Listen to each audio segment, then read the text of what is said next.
नमस्कार दोस्तों, मैं लेकर हाजिर हूँ संविधान का दूसरा सेक्शन, जो कि इसके अंतर्गत हम लोग 14 प्रश्न को कवर करते हैं।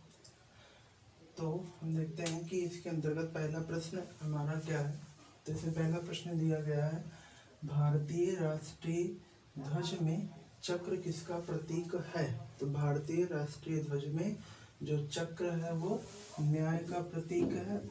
किसका प्रतीक है? न्याय का प्रतीक है। सिक्किम भारत का एक नया राज्य बना था। तो सिक्किम भारत का नया राज्य बना है 35वें संविधान संशोधन के द्वारा सह राज्य का दर्जा दिया गया। सह राज्य का दर्जा, जबकि 36वें संविधान संशोधन के द्वारा पूर्ण राज्य का दर्जा दिया गया।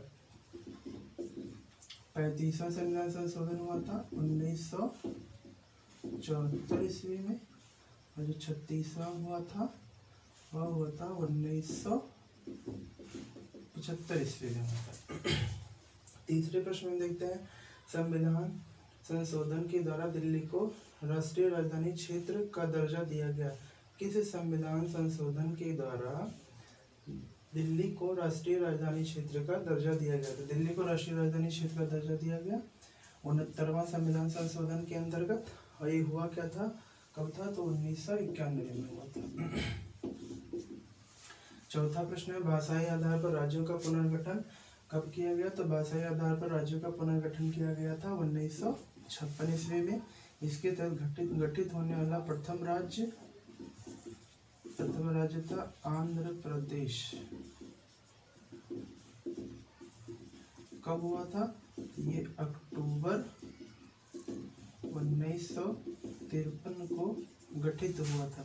मौलिक अधिकार है, तो मौलिक अधिकार वाद योग का मतलब क्या होता है कि अगर मूल अधिकारों का हनन हो रहा है तो उसके खिलाफ हम जो है न्यायालय में जा सकते हैं। अनुच्छेद 32 के तहत हम सुप्रीम कोर्ट में जा सकते हैं, और अनुच्छेद 226 के तहत हाई कोर्ट में हमें जाने की परमिशन दी गई है संविधान में। क्वेश्चन नंबर 6 हम देखते हैं, निम्नलिखित में से कौन भिन्न वर्ग में आता है? भिन्न वर्ग का मतलब देखिएगा, अनुच्छेद 14, 15 और 16। अनुच्छेद 14, 15 और 16 ये तीनों किसके अंतर्गत है? समानता के अधिकार के अंतर्गत है। समानता का अधिकार, जबकि अनुच्छेद 19 क्या है? ये स्वतंत्रता के अधिकार के अंतर्गत आता है। स्वतंत्रता का अधिकार। अनुच्छेद 14 में क्या कहा गया? विधि के समक्ष समानता। 15 में क्या कहा गया? राज्य, जाति, लिंग, स्थान आदि के आधार पर किसी भी नागरिक से विभेद नहीं करेगा। और जबकि 16 में क्या कहा गया? लोक नियोजन में अवसर की समानता, सभी को लोक नियोजन में समान अवसर प्राप्त होंगे। क्वेश्चन नंबर 7 में देखते हैं हम लोग क्या लिखा है, निम्न में कौन सा अनुच्छेद बच्चों के शोषण से संबंधित है? तो बच्चों के शोषण से संबंधित अनुच्छेद है अनुच्छेद 24। इसमें क्या कहा गया है कि 14 वर्ष से कम आयु के बच्चों को हानिकारक कारखानों में नहीं लगाया जा सकता। अनुच्छेद 17 में क्या है? अस्पृश्यता का अंत को है छुआछूत का अंत या अस्पृश्यता का अंत किया गया है। अनुच्छेद 18 में क्या कहा गया? उपाधियों का अंत किया गया है। और अनुच्छेद 23 में क्या किया गया? बलात्श्रम और मानव दुर्व्यापार पर प्रतिषेध लगाया गया। क्वेश्चन नंबर 8 के अंतर्गत हम देखते हैं, अस्पृश्यता उन्मूलन संबंधित है। जैसा कि अभी हमने पीछे क्वेश्चन में बताया है, तो ये आर्टिकल यहाँ पे कौन सा सही हो जाएगा आपका? 17 ऑप्शन बी। अनुच्छेद 17 में अस्पृश्यता उन्मूलन संबंधी बात बोली गई। अस्पृश्यता उन्मूलन अधिनियम कब लाया गया था? अस्पृश्यता उन्मूलन अधिनियम ये कब पारित हुआ था? तो ये 1955 में पारित हुआ था। 14 में हम बता ही चुके हैं विधि के समक्ष समानता। और अनुच्छेद 21 में क्या है? प्राण एवं दैहिक स्वतंत्रता। प्राण एवं दैहिक स्वतंत्रता। अनुच्छेद 19 में क्या है? अभिव्यक्ति की स्वतंत्रता।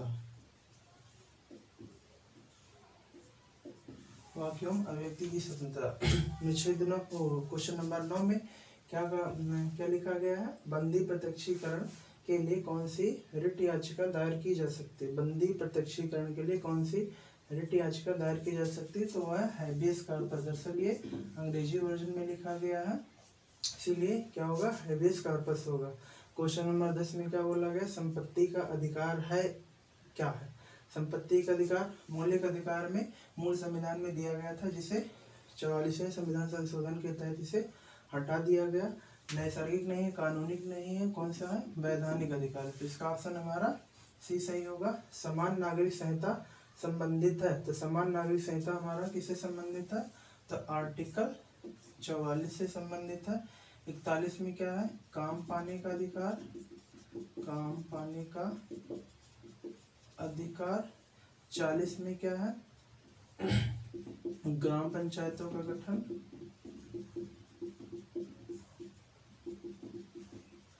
और 48 में क्या है? पशुपालन से संबंधित है। क्वेश्चन नंबर 12 में हम देखते हैं, निम्न में से कौन सा राज्य के नीति निर्देशक तत्व में शामिल नहीं है? तो कौन सा नीति निर्देशक तत्व में शामिल नहीं है? तो सूचना का अधिकार नहीं शामिल है। मद्य निषेध किसमें है? अनुच्छेद 47 में। काम पाने का अधिकार अभी ऊपर हमने बताया आर्टिकल 41 में है। समान कार्य हेतु समान वेतन, तो ये है आर्टिकल 39 में शामिल है।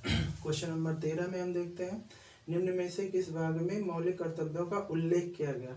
तो मौलिक कर्तव्यों का उल्लेख यहाँ पे ये देखिएगा, ये मौलिक कर्तव्य ना कि मूल अधिकार है। तो मौलिक कर्तव्य किसमें है? तो भाग 4A में। भाग 3 में क्या है? इसमें फंडामेंटल राइट यानी मूल अधिकार है। भाग 4 में क्या है? भाग 3 में फंडामेंटल राइट है, भाग 4 में क्या है? DPSP, जिससे हम राज्य के नीति निर्देशक तत्व कहते हैं। और ये ऐसा कोई भाग नहीं है, ये फालतू का पड़ा हुआ है। क्वेश्चन नंबर 14 जो कि हमारा अंतिम प्रश्न है, भारतीय कार्यपालिका का अध्यक्ष कौन है? तो भारतीय कार्यपालिका का अध्यक्ष कौन है? राष्ट्रपति है। ये आर्टिकल 53 में कहा गया है कि संघ की कार्यपालिका का प्रमुख कौन होगा? तो राष्ट्रपति होगा। यह संघ की कार्यपालिका शक्ति किसमें निहित होगी? तो राष्ट्रपति में निहित होगी। इस प्रकार ये हमारा 14 क्वेश्चन से संबंधित सेक्शन कंप्लीट हुआ। आगे हम फिर लेकर हाजिर होंगे। धन्यवाद।